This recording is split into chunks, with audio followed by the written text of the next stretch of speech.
So, how do you ensure that AI initiatives in your organization move beyond pilots and actually scale across functions?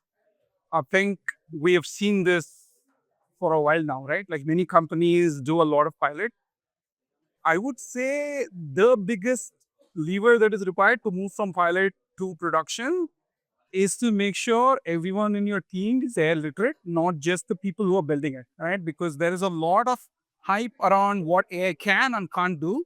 So if there is that fundamental mismatch between the leaders and people who are building, then no matter what you do in tech, it's going to be a problem in production. So I would say first step is to be literate across the org. Sure. What governance framework or ethical guardrails have you put in place to make sure AI is deployed responsibly?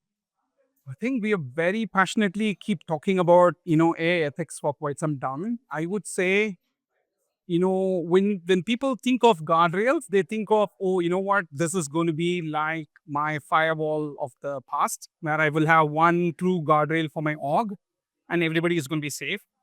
I think that's a myth, right? So when we talk about guardrails and ethics, it has to be a layers of protection, right? Like, so there should be a central guardrail. There should be a guardrail closer to your team when you're building software.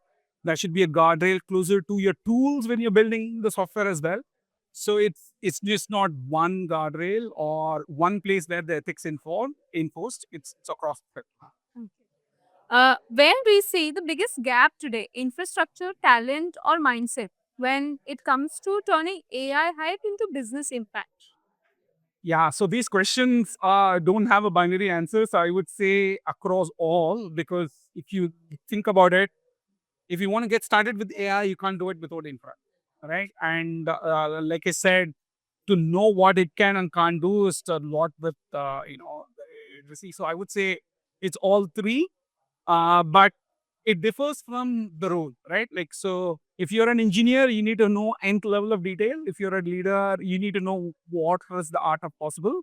So the answer is yes to all three, but the detail is in how much lever in the spectrum based on your role.